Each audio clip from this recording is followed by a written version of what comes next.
Promette amore eterno e poi gli prosciuga i conti. Apriamo con questa notizia l'edizione di oggi di Edicola Belluno di venerdì 27 febbraio 2026, notizia che troviamo sul Gazzettino di Belluno. Accusata di circonvenzione di incapace una cinquantenne che avrebbe sedotto un anziano giurando di sposarlo.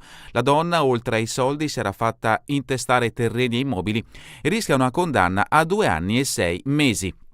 Promette amore, gli pulisce i conti, cinquantenne rischia 2 anni e 6 mesi, è approdata in tribunale ieri mattina la vicenda che aveva suscitato non poco scalpore in Valbelluna 4 anni fa. Una finta storia d'amore per poter ottenere un'eredità milionaria, 30 anni di differenza, un amore fittizio e un patrimonio milionario.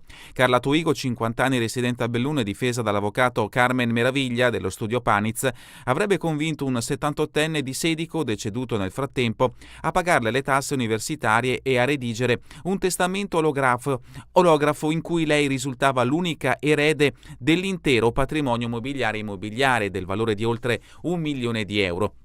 Il pubblico ministero in aula, Gianluca Tricoli, dopo una requisitoria dettagliata nella quale ha ricostruito il disegno della donna che l'avrebbe portata ad ereditare una fortuna, ha chiesto la condanna a 2 anni e 6 mesi considerando il fatto che fosse incensurata. Dal canto suo la difesa ha cercato di smontare uno dopo l'altro tutti i capi d'accusa formati dal ritrovamento di più testamenti.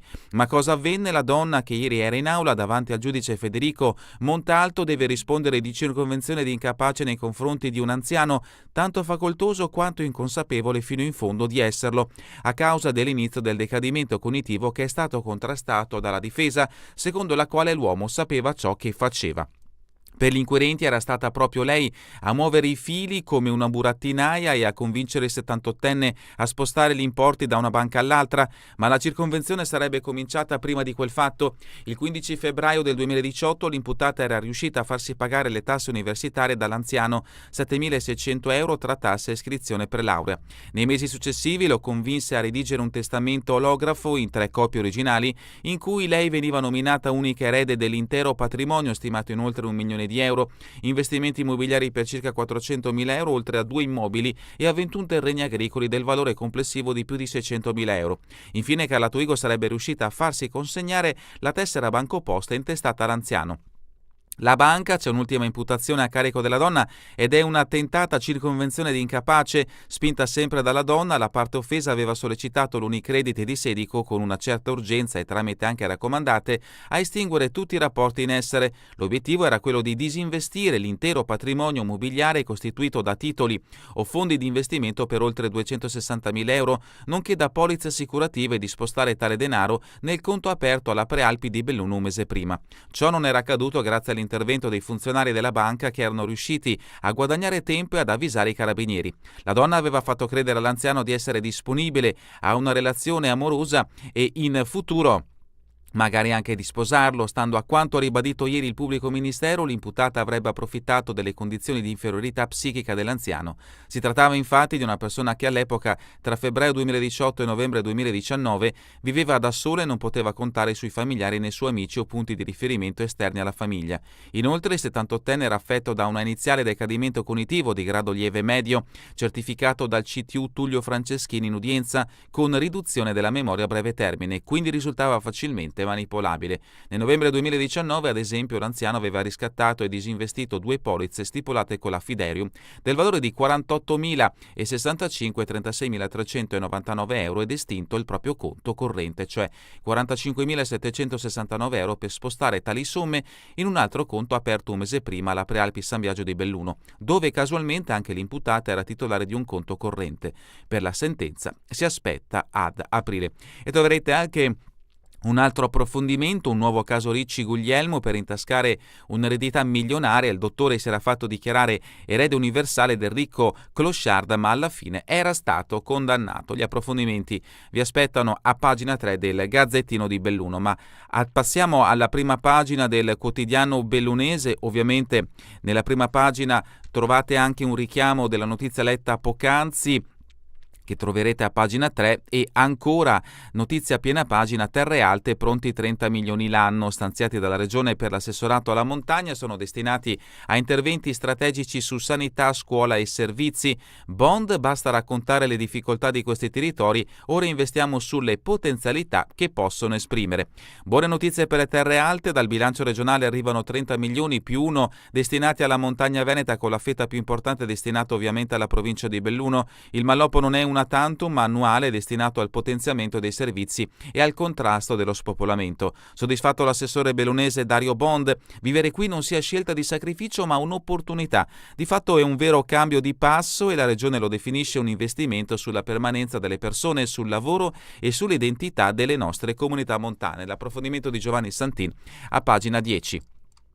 La foto di copertina invece è la seguente: valanghe, trappola mortale sulle Dolomiti, rischi elevati. Troppo caldo di giorno e troppo poco freddo di notte, un rischio enorme per gli sci alpinisti sulle Dolomiti ben imbiancate di questi giorni.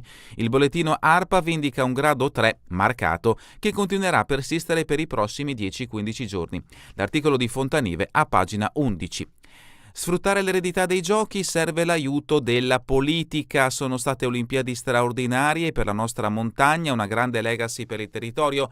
Cosa ci aspettiamo? Molto dipende da noi, la legacy è responsabile di chi questo territorio lo vive. Lorraine Berton va diretta al punto durante il forum ANSA Incontra di ieri. Chiuso il capitolo Olimpiadi, in attesa delle Paralimpiadi inizia la vera sfida. Quando i riflettori si spengono e si fanno i conti con ciò che resta, Siamo pronti per ospitare progetti all'avanguardia, ma vorremmo essere più accompagnati dalla politica. Ci troviamo 20 passi avanti rispetto a chi dovrebbe occuparsi di questi temi. L'articolo di Moranduzzo a pagina 2, in questo scatto per chi ci sta guardando da Facebook o YouTube, la presidente di Confindustria Belluno Dolomiti, Lorraine Berton.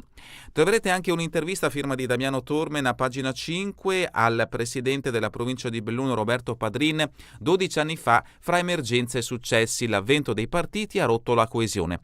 Roberto Padrin fra 3 settimane lascerà la provincia, un ente che con grande coesione ha saputo affrontare sfide difficili come Vaia e il Covid, dice. Poi però sono subentrati i partiti. Non sto dicendo che non vada bene, ma un ente di secondo livello deve concentrare le energie sulle cose da fare, non sugli scontri ideologici. Continuiamo con altri richiami presenti sulla prima pagina del Gazzettino di Belluno. Feltre, l'esordio di Titton, tanto da fare, mi preparo. Sono in una fase di studio, incontro e confronto con le parti, c'è tanto da fare ma ritengo che il tempo per intervenire soprattutto su sicurezza e commercio ci sia. Sono le prime parole pronunciate dal neoassessore Matteo Titton, entrato ufficialmente col nuovo ruolo a Palazzo Pretorio al posto del dimissionario Alberto Curto. Il suo posto in consiglio è stato preso da Chiara Paoletti. L'articolo di Scarton a pagina 8. Gabrieli a pagina 9 firma questo articolo. La Mon, Toto sindaco, 6 nomi per rilanciare l'altopiano. La Mon torna al voto dopo il commissariamento e la popolazione dell'altopiano si prepara alle urne e il 24 e 25 maggio sarà chiamata a scegliere il successore di Loris Maccagnan. Tra i papabili ci sono le ex prime cittadine Ornella Noventa e Vagna Malacarne, ma anche Gino Pante. Sul piatto del Totonomi compaiono anche l'ex sindaco Claudio Reato, l'ex assessore Davide Pante e il sindacalista Alessandro Darugna. Sport, volley, Coppa Italia, Belluno si prepara alla Final Four per la città, un'occasione unica. L'articolo di Lazzarina a pagina 7. Di Bona a pagina 14, hockey ghiaccio, una bella notizia, l'Afro vince approda ai playoff di Alps League. E ancora calcio Serie C, Dolomiti, curva in sciopero, il capo può starci, non l'ha resa. La squadra di Bonatti ha un bisogno disperato di punti, ma nel match dello Zunitauro col Renate si ritroverà senza i suoi sostenitori. L'articolo di Lazzarin a pagina 13. Dal Gazzettino di Belluno passiamo al Corriere delle Alpi. La notizia in primo piano ci porta a Cortina. Il PM indaga sull'attività amministrativa che ha portato al permesso a costruire l'opera per i giochi, coinvolti anche i geologi. La cabinovia sulla frana, inchiesta della procura. Socrepessa, aperto un fascicolo dopo gli esposti, ipotesi di reato, disastro e cedimento col Posi. E continuiamo con le notizie presenti sulla prima pagina pagina del Corriere delle Alpi, una notizia in questo caso di carattere internazionale ma che interessa anche il nostro territorio. Parliamo del Veneto. Arrestato un volontario che organizzò il massacro in Burundi nel 2014 per conto della polizia segreta. Strage delle suore venete, catturato l'assassino. E vediamo in questo scatto le suore assassinate in quel massacro: da sinistra Bernadetta Boggian, Olga Raschietti e Lucia Pilucci. L'approfondimento di Bergamin lo troverete a pagina 9. Calcio Serie C, anche il Corriere delle Alpi dedica spazio a un richiamo in merito alla crisi che sta vivendo la Dolomiti Bellunesi. Dolomiti in crisi, domani a Feltre pure lo sciopero degli ultra. L'articolo di Dapoian a pagina 38. Raggira ricco anziano, rischia 2 anni e mezzo, pensava fosse amore invece sarebbe una circonvenzione. Lui era un uomo semplice che viveva in campagna e lavorava la terra, eppure aveva un patrimonio stimato sul 1 milione di euro in beni mobili e immobili. L'approfondimento a pagina 25. Marcella Corrà invece a pagina 15 firma questo articolo: discriminazioni e lavoro, la donna getta la spugna, le vertenze in un convegno. Parità tra donna e uomo sui luoghi di lavoro. È emerso un quadro avvilente dal convegno Welfare e parità nei contesti lavorativi. Giovanni Peloso dell'ufficio vertenze della CGIL: solo negli ultimi 7 mesi mi sono occupato di vertenze che hanno visto donne soccombere e decidere di lasciare il lavoro dopo aver tentato invano di ottenere un part-time o di recuperare il posto al ritorno dalla maternità. La polemica sulla centrale elettrica, sfruttare il Vajont, là ci sono i morti. L'articolo è di Tony Sirena e lo troverete a pagina 11. Il disastro del Vajont provocò 1910 morti, dato ufficiale ma sono di più, 158 dei quali erano di Erto e Casso. Delle vittime di Erto furono recuperati solo 17 corpi, gli altri sono ancora lì. I loro resti sono impastati nella terra della frana del Toche e nell'acqua del torrente Vaionte. I morti sono morti, ho letto di recente in un cinico commento su Facebook. L'approfondimento appunto a pagina 11. Nuovo fondo per la montagna, piano contro lo spopolamento, 31 milioni l'anno per i servizi. L'articolo di Dalmas a pagina 17. Vietina a pagina 2 e 3 firma questo approfondimento riferito alla demografia, fuga dalle città come e perché crescono i piccoli centri. I residenti delle aree urbane, città e comuni confinanti del Veneto e del Friuli negli ultimi decenni sono aumentati, erano poco più di 2 milioni. Nel 1971 sono 2 milioni e 300 mila oggi. L'incremento è tutto concentrato nei 40 anni 1971-2011. Ancora dal Bellunese, Rostato ritratta sugli incendi per non finire in carcere. L'articolo a pagina 23. Un richiamo anche per quanto riguarda Sanremo, Polesini e Brancoli a pagina 30 e 31. Un Sanremo che non decolla, i cantautori riscrivono la felicità. È davvero tutto per questa edizione di Edicola Belluno. Vi ricordo che torneremo in replica questa sera via streaming alle 20, domani mattina all'1, ora locale italiana. A voi tutti un buon proseguimento di giornata in compagnia come sempre di Radio ABM, la web radio dell'Associazione Bellunesi nel Mondo.